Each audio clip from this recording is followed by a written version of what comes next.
Emily, a devoted wife and mother, is woken one night by a call from her husband's secretary, who tearfully reports that her husband David has been in a car accident. In a panic, Emily races to the hospital, only to witness a gut-wrenching scene. David, very much unharmed, in the arms of his young secretary, Claire. They are kissing. That moment shatters the facade of Emily's seemingly perfect marriage. But this isn't just about betrayal, it's about secrets buried for years. As Emily pulls away from David and begins uncovering the truth, what unfolds is a layered tale of deception, emotional manipulation, and a powerful reckoning. Through pain, Emily finds strength. Through devastation, she rediscovers herself. The house was silent except for the soft hum of the refrigerator and the occasional creak of the wooden floor beneath the heating vents. Emily stirred in her sleep, tangled in a nest of sheets, unaware that her world was about to shift. The ringing phone pierced the stillness. She blinked against the darkness, reached for her cell on the nightstand, and squinted at the screen. Claire Johnson, her husband's secretary. It was 12:17 a.m. Emily sat up, heart tightening. She hesitated. What kind of call came at midnight? With fingers trembling slightly, she answered. Hello? Mrs. Walker? Claire's voice was frantic, laced with tears. It's David. He was in an accident, a car crash. I'm so sorry. Emily didn't wait to hear more. She was out of bed, phone clutched to her chest, moving on instinct. Thoughts collided. Was he okay? Where was he? Why was Claire the one calling? 10 minutes later, she was in the car, keys shaking in the ignition. The night air was heavy, cold. The roads were nearly empty, the city asleep. Her mind raced faster than the car, memories flashing of David's kiss before bed, the way he touched her shoulder absent-mindedly while brushing past, the slight distance she'd been noticing for months but couldn't name. None of it made sense now. She pulled into the hospital parking lot, her stomach a knot of dread. Inside, fluorescent lights hummed overhead as she approached the front desk. A nurse directed her down the hallway. He's in exam room 6. He's not hurt badly, she added gently, but Emily was already halfway there. The door to the exam room was ajar. Emily stepped forward and stopped cold. Inside, David sat on the edge of the bed, a small scrape on his forehead, his shirt untucked. Claire stood between his knees, her face buried in his neck. He whispered something, soft, too soft to hear. Then he lifted her chin and kissed her.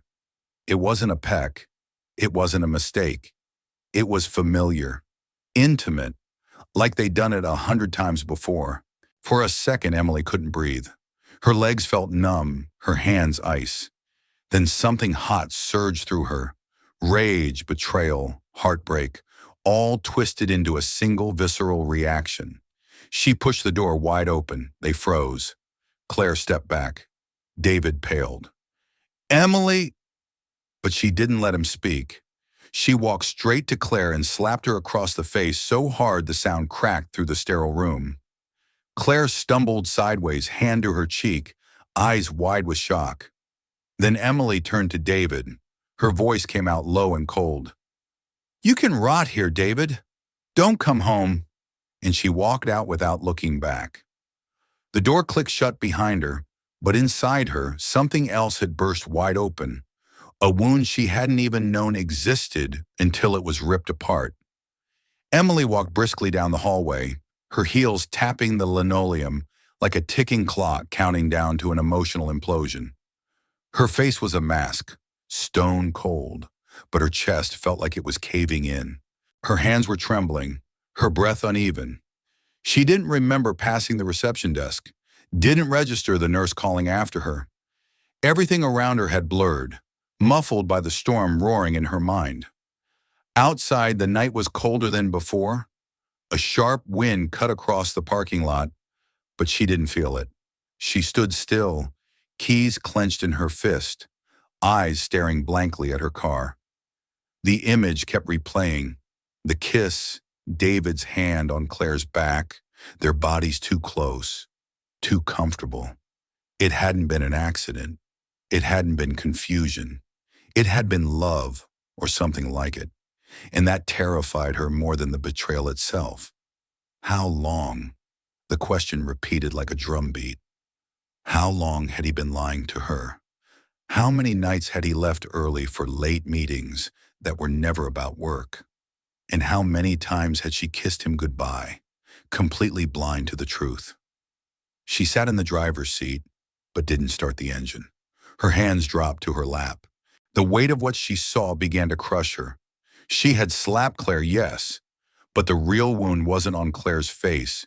It was inside Emily, swelling beneath her ribs. She rested her forehead on the steering wheel, trying to breathe, trying to find the strength not to scream. A couple walked past her car, laughing softly, probably coming from a late movie or a nearby diner. The sound cut through her like glass. How could the world keep moving when hers had collapsed? She stayed there for nearly 20 minutes. No tears came. Not yet.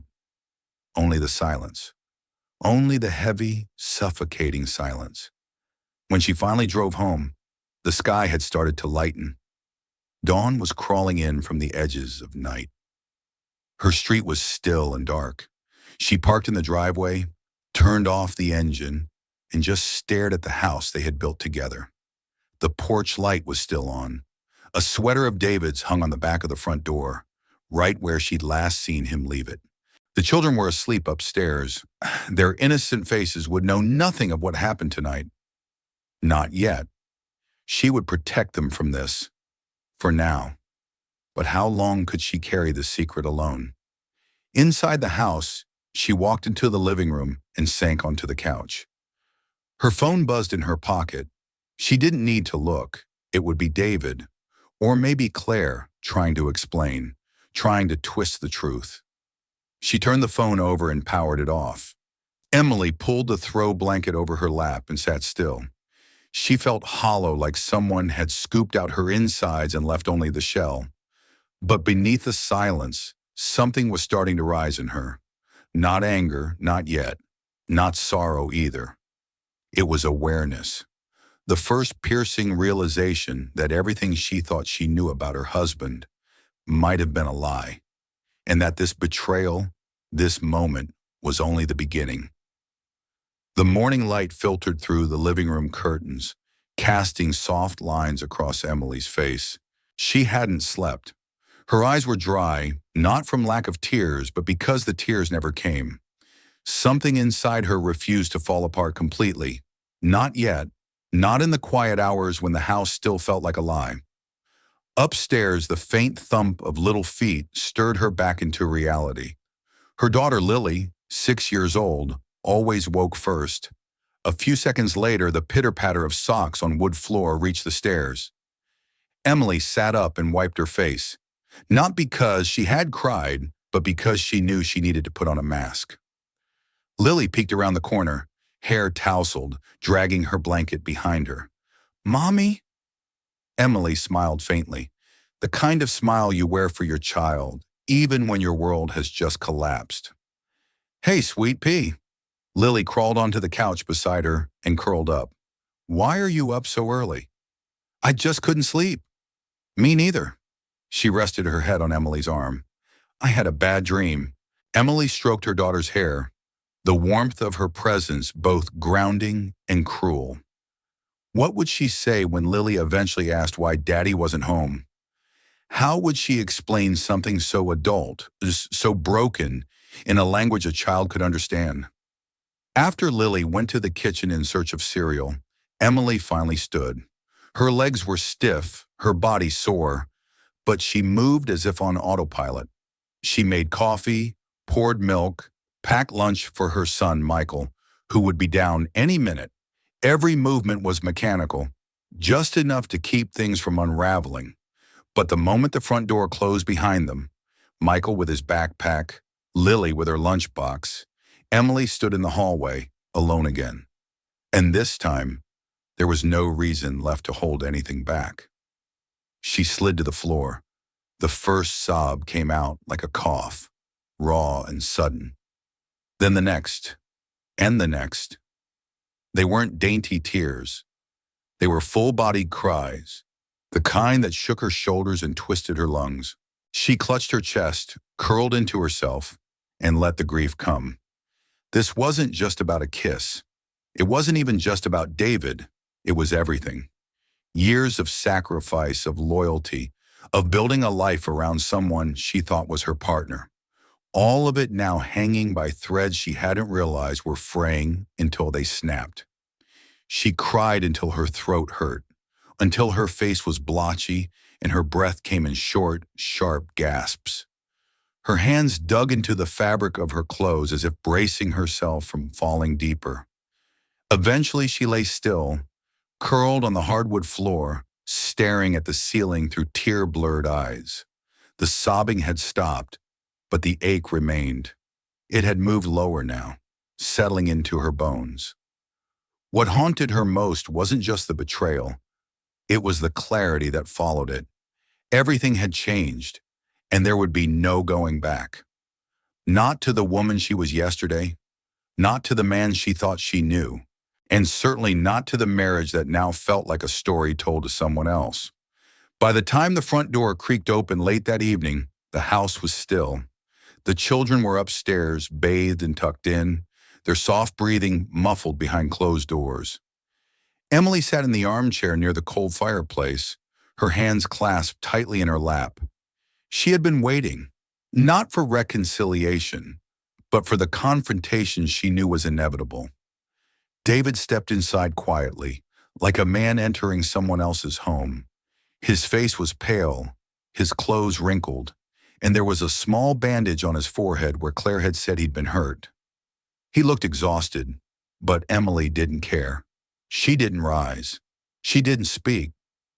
He stood just inside the doorway, hesitant. "Emily," he said, voice low, almost pleading. "Can we talk?" She studied him for a moment, her eyes unreadable. "You mean now that you're finished with her?" His expression twisted. "It's not what you think." Her voice remained calm, too calm. "Then explain it. Explain the kiss. Explain why your secretary was the one to call me. Explain why you weren't even surprised to see me standing there." David took a step forward. "We didn't mean for it to happen. It got out of control." Emily laughed, cold, brittle, humorless. "You make it sound like a fire or a flood, something that just swept you up." He ran a hand through his hair. "I didn't want you to find out like that. You didn't want me to find out at all." Silence settled again, heavy between them. "I didn't mean to hurt you," he added quietly. "But you did." David looked down at his feet. "I've made mistakes. I know I've ruined things. But I love you, Emily. That hasn't changed." Emily stood now slowly and walked toward him. For a moment, David's shoulders lifted as if he believed she might reach for him.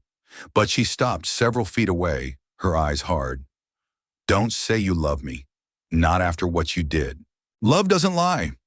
Love doesn't sneak around and kiss someone else at midnight while your wife is driving through the dark thinking you're dead." He flinched. She continued, voice steady but sharp. "You cheated, David. Not just on me. On our home, on our children. On every promise you ever made." He opened his mouth, but she held up a hand. "Don't apologize. Not now. Not until you're ready to be honest. Completely."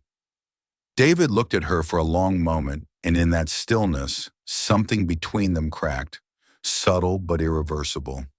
Finally, he nodded. "I'll stay at a hotel tonight." She didn't stop him, didn't ask where or with whom. She simply turned and walked away, up the stairs, her spine straight, her hands shaking behind her back. In their bedroom, she sat on the edge of the bed, eyes fixed on the door he didn't walk through. The mattress felt too wide, the silence too loud. But for the first time since the call, she felt something else beneath the sorrow. Control. David had broken her trust, but he hadn't broken her will. Not yet. And as she lay back on the bed alone, Emily realized she wasn't waiting for him to come back. She was waiting to decide if she wanted him to at all. The next morning, Emily awoke not to sunlight or silence, but to the sound of Lily humming in the hallway. A soft, off-key melody, full of innocence. It reminded Emily of something she used to hum as a girl before life became a careful balancing act between keeping things together and pretending nothing was broken. She sat up, the sheets cool against her skin. David's side of the bed was untouched. She didn't miss his presence, but she did feel the absence. The way one notices a missing picture frame or a door that used to creak but now stays still. Downstairs, she moved like clockwork again. Toast in the toaster, fruit sliced, lunches packed. The ritual was oddly comforting, a rhythm she could control, but the ache beneath it all remained. Low, constant, like a bruise you forget until something brushes against it. Michael, her 10-year-old, entered the kitchen with sleep still clinging to his eyes. "Is Dad still at work?"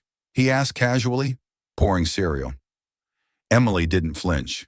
She had been bracing for the question. "He's away for a few days," she said, her voice even. "Some business stuff came up." Michael nodded, unconcerned. He never questioned his father's absences. He had grown used to them, as had she. That realization landed heavily. Later, as she tied Lily's shoes near the doorway, the little girl asked, "Will Daddy read to me tonight when he gets home?" Emily froze. Her hands paused at the laces, her head bowed just enough to hide her face. She lifted her eyes to meet her daughter's. "Not tonight, sweetheart. Tomorrow? We'll see." It was all she could offer, all she could manage without choking on the truth. She walked them to school herself, holding both their hands a little tighter than usual. She smiled at the crossing guard, chatted briefly with another parent, all the while keeping the pain hidden behind a practiced calm. She was shielding her children, not just from the betrayal, but from the storm that had started to form inside her. Back at home, the house felt cavernous, quiet. She wandered into the laundry room and stood there, staring at the clothes in the hamper. One of David's dress shirts lay on top, crumpled. She picked it up, smelled it, faint cologne, his usual scent. But it felt like someone else's now. She tossed it into the washer and pressed start. Later, she took out the family photo album. Page after page, memories smiled back at her. David with the kids at the beach, her and David on their anniversary, wine glasses raised, birthday cakes, holidays, small moments that now felt staged or worse, hollow. Had he been cheating then? Was she smiling beside a stranger? Her phone lit up on the coffee table. A message from David. "I'm sorry. I want to talk. Please let me come by after work." She stared at the screen but didn't reply. Instead, she went upstairs to Lily's room and sat on the floor. Surrounded by dolls and crayon drawings, Emily began sorting through old clothes, old toys, anything to keep her hands busy, anything to keep her from breaking again. This was how she would survive, she realized. Not with revenge, not with anger, but with structure, with care, with the unshakable instinct to protect her children from a truth they were too young to carry. Because even though her marriage might be shattering, she would not let her children see her fall apart. She was still their mother, and that was the one role she refused to fail. 3 days passed. David stayed silent, at least in person. His texts came once or twice a day, carefully worded, polite, remorseful. Emily read them but never replied. She wasn't ready to talk, and certainly not ready to forgive. She needed space, time, clarity. Then on a Thursday afternoon, while she was sorting the mail, she found it. A plain white envelope with no return address, just her name in a delicate slanted script. Emily Walker. Her fingers stilled. For a moment, she just stared at it. Something about the handwriting felt familiar. Too neat, too deliberate. She opened it slowly, unfolded the single sheet of stationery inside, and saw the name signed at the bottom, Claire Johnson. Her chest tightened, but she forced herself to read. Dear Emily, I debated for days whether I should write this. I know you don't want to hear from me, and I wouldn't blame you if you burn this letter the moment you recognize my handwriting, but I'm writing anyway, not to justify what I've done, but because you deserve the truth, even if it doesn't come from the person who should have told you first. What happened between David and me didn't begin that night at the hospital. It began months ago, maybe longer. I wish I could say I didn't mean for it to happen, but that would be a lie. I knew what I was doing. And so did he. He told me things about your marriage, about how distant you two had become. He said he felt invisible at home, that you didn't see him anymore. I believed him. I let myself believe I was helping him feel alive again, that I was giving him something he was missing. I see now how pathetic that sounds. But there's more. I didn't just fall in love with David.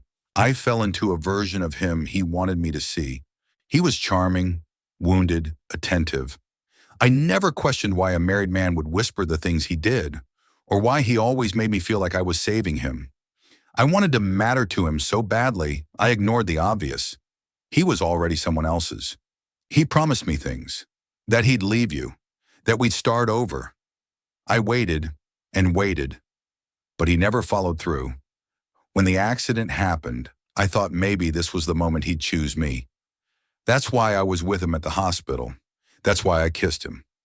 But when I saw your face in that doorway, everything changed. I saw who he really belonged to, not just because of marriage or children, but because the look in your eyes was nothing like mine. Yours held betrayal. Mine held foolish hope. I don't expect forgiveness. I just wanted you to know this. You were not the weak one in this story. I was, and so was he. Claire. Emily read the letter once. Then again. Her fingers were tight around the paper, her breath shallow. She sat down at the kitchen table, the letter lying between her hands like a loaded weapon. The words burned, but not because of their malice. In fact, the letter wasn't cruel. It was devastating because it was honest. Claire wasn't just a young secretary caught in a fling. She had been drawn in by David's curated stories, by a narrative that made him the victim, Emily the villain, and Claire the savior. It was manipulative, calculated, and worst of all, it was something Emily had seen coming, deep down, but had never dared to name. She thought of all the quiet dinners, the missed calls, the distracted gazes. She had blamed herself for those silences, blamed herself for not being more exciting, more affectionate, more something. But now she saw it for what it was. David hadn't strayed because she had failed. He had strayed because he needed someone to validate his emptiness. And Claire had been the easiest mirror. Emily folded the letter and placed it back in the envelope. She didn't tear it up. She didn't scream. She simply stared out the kitchen window, the late afternoon sun flickering between the trees, and felt something shift. Not closure, not yet, but clarity. And that, for the first time in days, felt like power.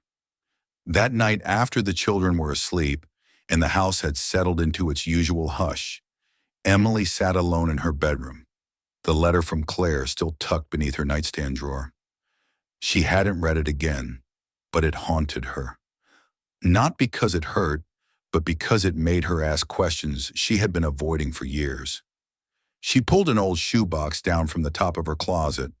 Dust clung to the edges.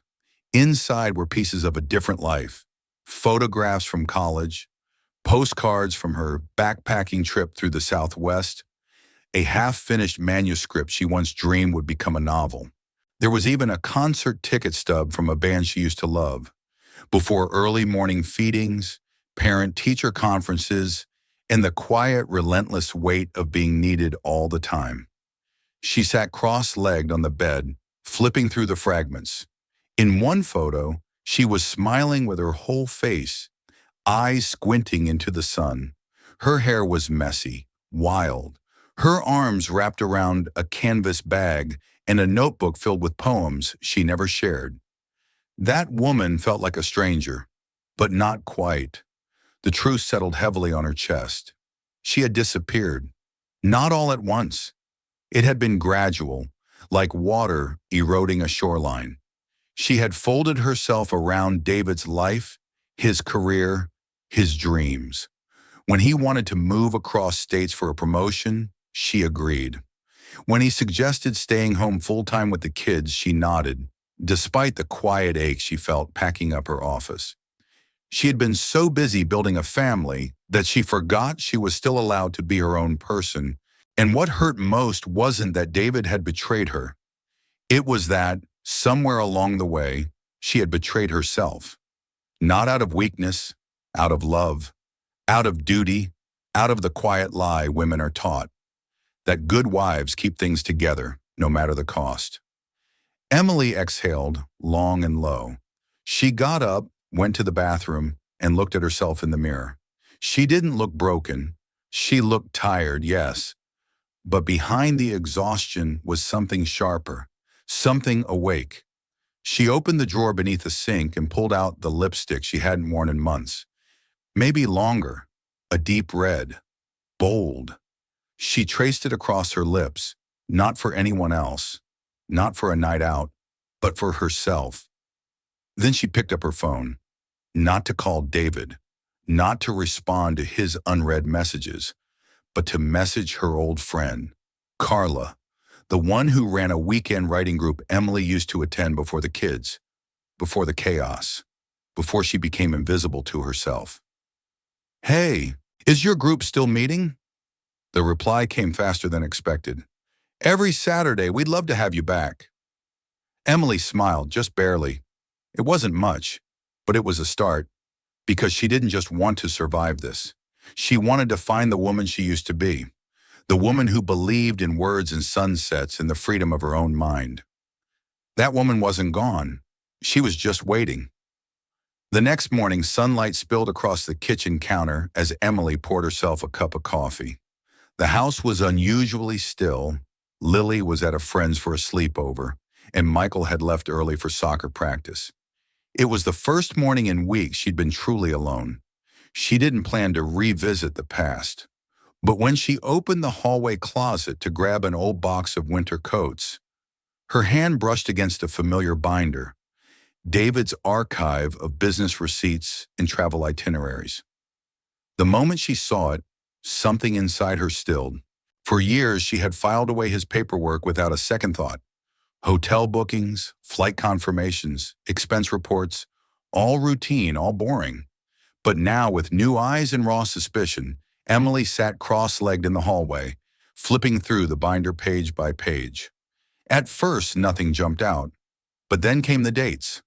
A hotel stay in Seattle, 3 nights, when David had told her he was in Chicago for a trade show. A restaurant receipt in Boston with a dinner for 2, dated Valentine's Day last year. Her stomach clenched. She opened her laptop and pulled up their old calendar, syncing the dates. One by one, she matched them to times he'd claimed to be elsewhere. Conferences, late-night meetings, quick business trips. The evidence mounted, quiet and damning. What gutted her wasn't just the betrayal. It was how ordinary it all seemed. Neat rows of transactions, business cards from hotel concierge, wine bars, floral shops. It was also methodical. Had he planned it like this from the beginning? Had she been so easy to fool? She found herself digging deeper, opening drawers, unzipping luggage he hadn't touched in months. Inside a side pocket of his old duffel bag, she found a gold bracelet. Dainty, elegant, not hers. Tucked beside it was a small note in Claire's handwriting. "For your next trip, I miss you already." Emily sat back, the bracelet dangling loosely in her fingers. Her heart didn't race. It didn't even hurt. It was like finding the final puzzle piece to a picture she no longer wished to see. This wasn't one affair. It had been a pattern, a secret second life, and she had been edited out of it entirely. She stood and went to the bedroom, placed the bracelet on David's pillow, and closed the door behind her. Later that day, she opened her journal for the first time in years. The pages smelled faintly of dust and old ink. She wrote slowly, carefully, not about David, not about Claire, but about herself, about the dreams she had once penned, the voice she had silenced, the years she had traded for a version of love that turned out to be an illusion. She filled 5 pages without pausing.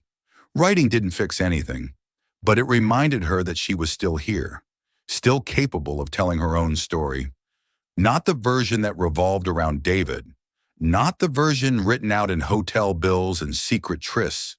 Her version, the honest one. That night, as she curled beneath the blanket with a book instead of a man, Emily felt the weight of clarity settle over her, not as a burden, but as armor. She wasn't confused anymore, and she would never again be blind. Saturday came with heavy gray skies and the scent of rain in the air. Emily had planned to spend the morning at the writing group, but she canceled at the last minute. Something else had taken root in her chest, something that wouldn't let go until she faced it. Claire. The name alone used to ignite rage, but now it was something else. Not sympathy, not forgiveness, but a need for closure. The letter had opened a door that could no longer be shut. Emily needed to look her in the eye. Not for revenge, not for a scene, but for the truth that could only come face to face. She found Claire's address buried deep in David's phone bill records. It was a modest apartment complex across town. Emily parked outside and sat in the car for a moment, hands gripping the steering wheel. Part of her questioned why she was here, but the rest of her already knew. Some wounds don't heal until you understand how they were made. When Claire opened the door, her eyes widened in surprise. She looked younger than Emily remembered, barefoot, her hair damp as if she just showered. She hesitated, then stepped back. "You came," she said quietly. Emily nodded and walked in. The apartment was simple, sparse furniture, soft lighting, a faint smell of lavender and coffee. It felt lived in, but temporary, like someone waiting to leave. They sat opposite each other at the kitchen table. "I'm not here to fight," Emily began. "I didn't think you were," Claire replied, her voice tight with restraint. There was a long silence before Emily spoke again. "You said in your letter that he made promises to you, that he made you believe he'd leave me." Claire looked away. "He did. More than once. Did you believe him?" Claire's answer was slow, deliberate. "At first, no. I told myself I was smarter than that. But he had a way of making you feel like you were the only person who ever really understood him. Like you were saving him from something he couldn't name. It was addicting." Emily didn't respond right away. She knew that version of David. She'd met him years ago, in their early 20s, before the kids and the mortgage and the disappointments. Back when he still needed her more than he resented her. Back when she still saw him clearly. "Was it love?" Emily asked quietly. Claire didn't answer right away. Her eyes filled, not with drama, but something heavier, shame. "I thought it was. I really did. But now, I don't know. Maybe I just wanted to matter." Emily felt a flicker of something she hadn't expected. Sadness. Not for Claire, not exactly, but for how many women, herself included, had been sold a version of love that required disappearing to earn it. "I don't blame you for everything," Emily said finally. "You're not the only one who made choices, but you knew he had a family. You knew about me." Claire nodded, her voice barely a whisper. "And I hated myself for it every day, but I couldn't stop. I wanted to be chosen." Emily stood slowly. "You were, for a while, but it was never going to last." Claire didn't argue. At the door, Emily turned back. "He's good at lying. To others. To himself. But don't let that be the story you carry. Claire looked up, eyes red. I won't. Outside, the rain had started to fall. Soft, steady. Emily walked back to her car without hurrying. She felt lighter, though nothing had truly changed. The betrayal was still real. The marriage was still broken. But something had shifted. She had looked into the eyes of the woman who helped destroy her world, and she hadn't crumbled. She hadn't screamed or cried. She had stood in the ruins and seen clearly, for the first time in years, that her worth was never tied to the choices David made or the lies he told. She wasn't a victim anymore. She was awake. Sunday morning came with a strange calm. The kids were at their grandparents' for the weekend, and the house, for once, was still. No cartoons, no spilled cereal, no hurried packing of backpacks. Emily moved through the silence like it was sacred. She stood by the window, watching the trees bend in the wind. When the knock came at the door, she already knew who it was. She didn't hesitate to open it. David stood there, looking smaller than she remembered. His hair was uncombed, his shoulders drawn in as if preparing to carry blame. He didn't ask if he could come in. He just looked at her and said, I think I'm finally ready to tell you the truth. She stepped aside. In the living room, he sat on the edge of the couch while she took the armchair across from him. No pleasantries, no small talk. The air between them was thick, but not with tension, more like a weight that had waited too long to fall. He looked at the floor when he began. It wasn't just Claire. There were others. Emily didn't move. She had suspected, but hearing it aloud still felt like a punch. David continued, his voice uneven. It started about 4 years ago. The first time was during a business trip. I didn't plan it. It just happened. At least that's what I told myself. But the truth is, I was angry. At life. At you. At myself. She held his gaze unblinking. Angry at me? He nodded, shame crawling across his face. You were always so steady, always doing the right thing. You took care of the kids, the house, everything. And I started to feel useless, like I didn't matter anymore, like you didn't need me. Emily let out a bitter laugh. So you punished me by lying, by finding women who would make you feel needed? David looked down again. I think I needed to feel like I had power over something. My job was stressful. Our marriage, it felt like a routine.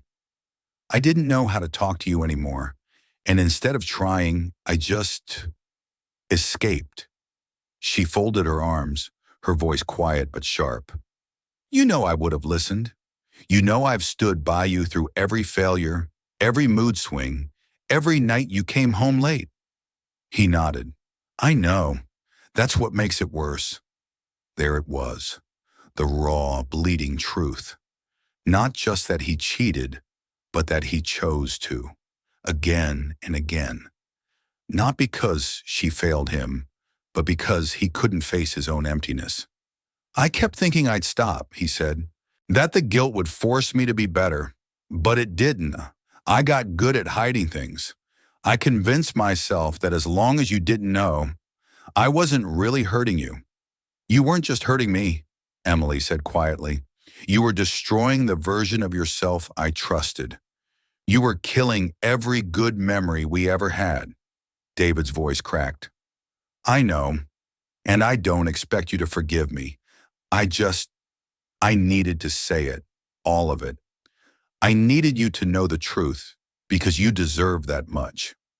She stared at him, studying the man she once loved, the man she married, the man who had held their babies, made her laugh in college, danced with her in the kitchen during snowstorms. He was still there, but buried under years of lies and cowardice. I loved you, David, she said. I really did. I still love you, he whispered.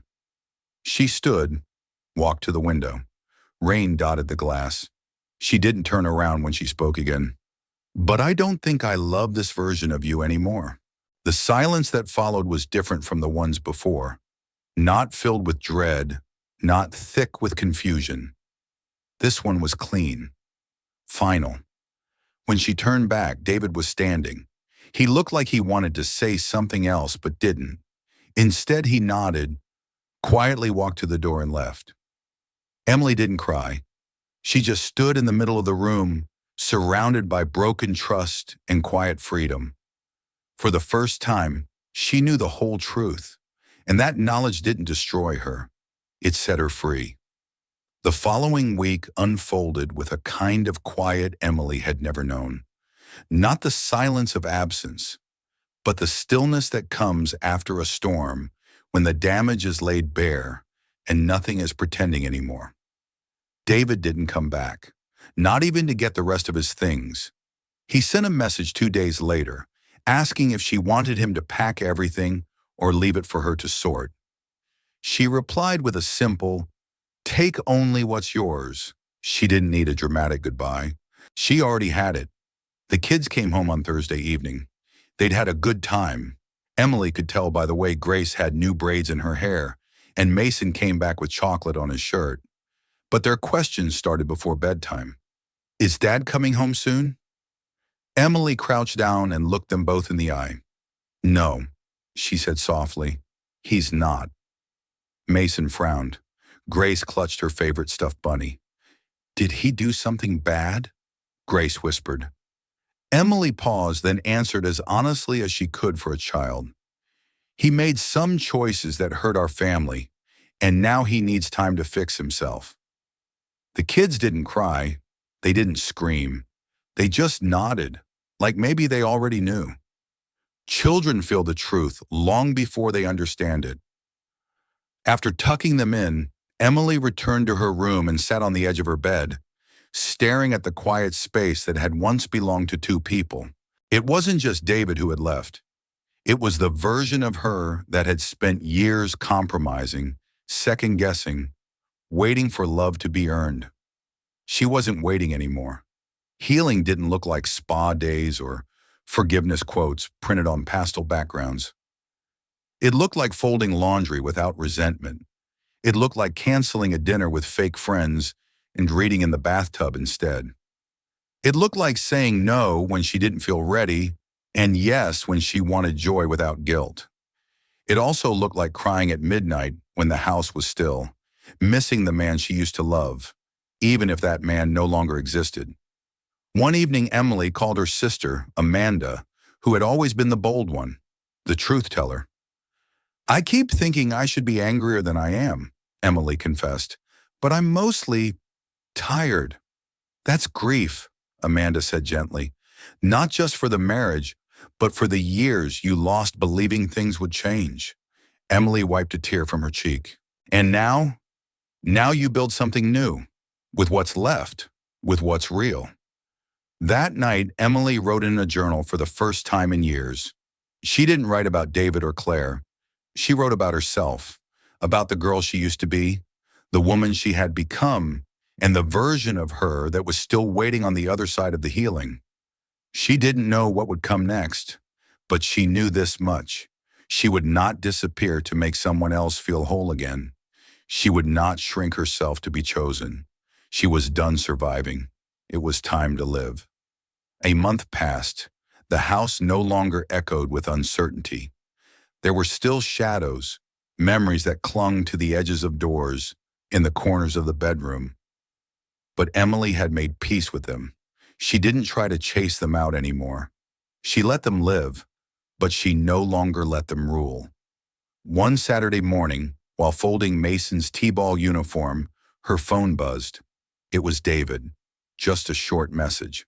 "I left something for you in the mailbox. I won't bother you again." She hesitated before walking out. The sun was warm on her skin, and a breeze tugged gently at her sleeves. For a moment she considered ignoring it, but something in her, maybe curiosity, maybe closure, moved her forward.